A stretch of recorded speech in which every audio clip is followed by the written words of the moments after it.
Okay, as you can tell, we're repping Toronto Arenas.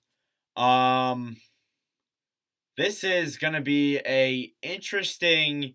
This is gonna be a very interesting series. I said this in the Leafs clinching video. I said this in the Lightning clinching video. This is gonna be a very interesting series. Because these two teams are in very polar opposite spots. Tampa Bay, they're freaking tired. They're hurt. They're injured. They got so many players sidelined right now. They're trying to run it back, trying to get their third Stanley Cup in 4 years, trying to make it to the final for the fourth straight season. And as for Toronto, they're trying to get out of the first round. And honestly, if they don't win it this year, if they don't get past the first round, not even if they don't win it, if they make it to the second round, all is good in Toronto. But if they don't make it past the first round this season, I would expect major, and I mean major changes. We could see GM firings, we could see coach firings, we could see players get traded because at that point you're realizing to yourself, well, if this core can't do it, then why do we keep bringing them every year? It's basically like you're trying to, it's like you're trying to solve a problem, and you bring the same you try and use the same solution to solve it. And maybe it solves it temporarily, but it doesn't solve it fully. And it doesn't, or maybe it doesn't solve it at all. And you're just back to square one again, again, again. And that feels like what it's been in for the past forever for Toronto. It feels like they haven't made it past the first round since I've been born. And that's genuinely crazy to believe. Toronto. So we'll get into that. We'll get into that a lot this preview. It's gonna be a long preview. But we'll start off with the Leafs. 50, 21, and 11 this season for 111 points. They have scored 279 goals and have led in 222. They are 27, 8, and 6 at home, and they are 23, 13, and 5 on the road. So that is the interesting thing with Toronto. They have yet again another good season. They got home ice advantage and they're playing really solid. They played really solid down the stretch. And there's been a lot of criticism in Toronto with Austin Matthews. We'll get into that in a little bit, but that is definitely something I want to bring up 100%. But I do want to go into Tampa's immediately here before going into Toronto's. Tampa, 46, 30, and 6 with 98 points. They have scored 283 goals and have led in 254. They are 28, 8, and 5 at home, and they are 18, 22, and 1 on the road. So, I want to bring that up. They have home ice advantage, Toronto does, and Tampa Bay has not been good on the road this year. They haven't. And genuinely, when you look at this team, they're freaking tired. And I brought this up in the Lightning video, saying that the fact that they have played well over almost half a season of hockey over the past 3 years, and just in the playoffs alone, not even including, the full 82 game seasons. Obviously, there were obviously some shortened seasons in there, which played a role in why they made the finals last year, in my opinion. It just goes to show that, this team's tired. They're sidelined. A lot of their guys are hurt. They don't have as deep of a team as they do anymore because the salary cap keeps rising. Players want more money, and Tampa can't afford to keep all these guys. And we could see it happen yet again where Alex Killorn may be gone after this season. And I brought that up in the Lightning video. So, going back to Toronto, this is their best opportunity to win. Hands down.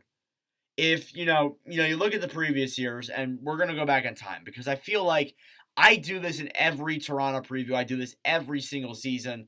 And I hope that come the season preview, or even come the second round, I will stop having this rhetoric with Toronto where I have to keep going back to these series.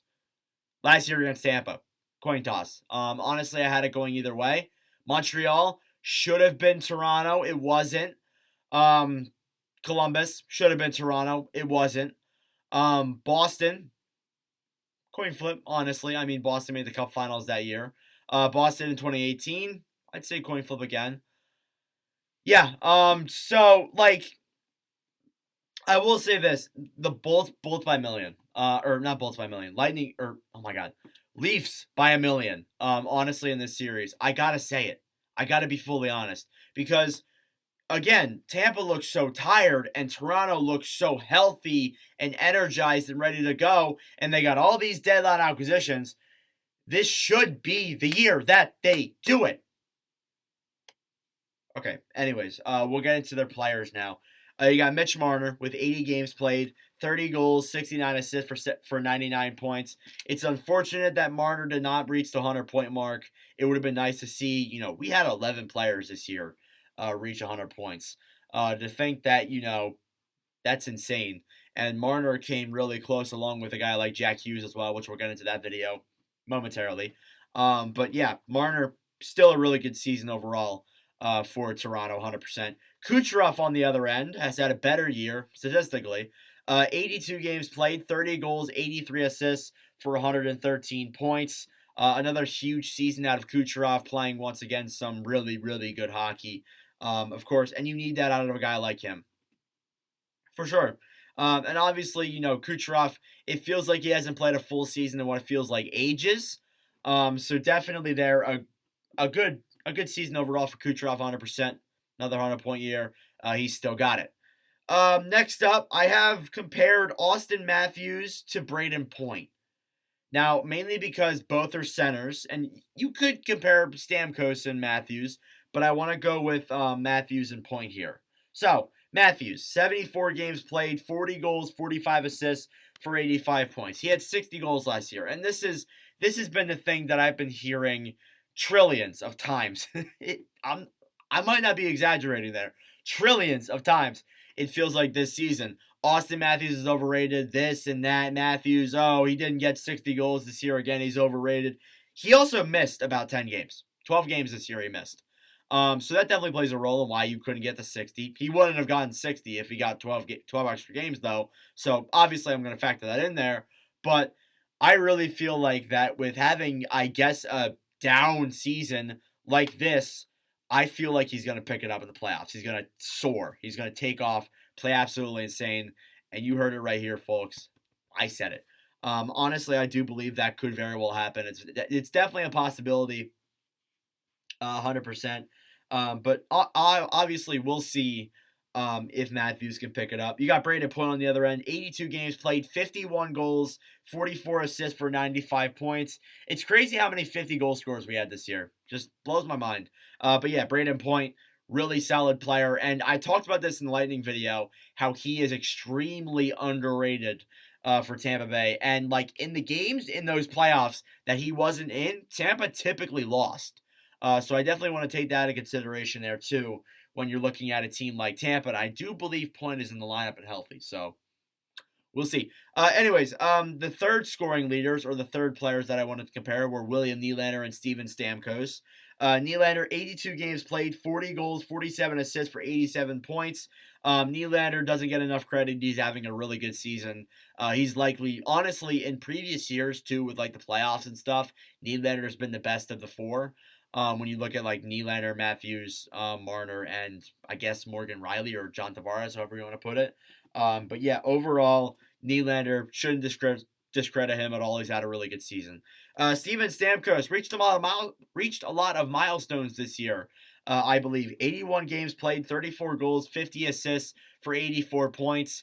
He's got pretty even numbers. He reached the 1,000-point mark this season, 1,000-game mark this season. I believe he also reached, I think, 500 goals or 400 goals. I'm not sure. And I think he's close to an assist milestone, too. So he's like the milestone man this year, apparently.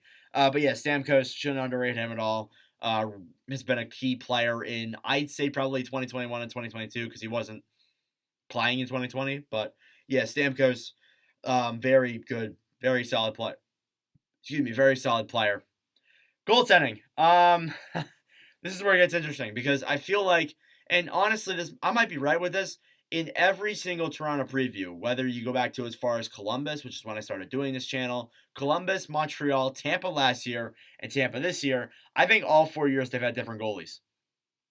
I might be right with that. Samsonov will likely be the goalie in this year's playoffs with 42 games played, a 27-10-5 record with a 2.33 goals against average and a .919 save percentage.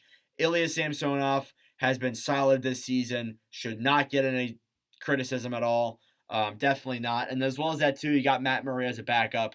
I very well do think that if Matt Murray gets a shot in the playoffs, he will play well because Matt Murray has shown that he's during the regular season. He's not during the regular season, but lately he has been. But in previous years, he's been okay, but he really picks it up in the playoffs. So we'll see if Murray can carry that about 5 years later. We'll see. And then you got Vasilevsky on the other end. And I have said this still, and I low-key still believe this, even though Linus Ullmark, I've said in so many videos, definitely, deserves credit. But Vasilevsky, in my eyes, is still the best goalie in the NHL. Mainly because of just his playoff success and just the dominance and just how good of a goalie he really is. Vasilevsky this season, 60 games played, 34, 22, and 4, with a 2.65 goals against average and a .915 save percentage.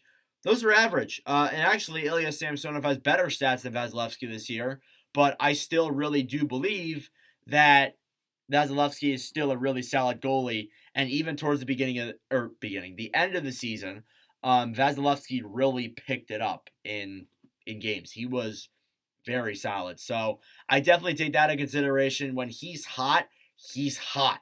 And you know when he's hot 100%. So yeah, that does it for the overall players and all that. We'll go into matchups now. So there's only been 2 matchups this year, which I thought was weird. And Toronto has won both of them.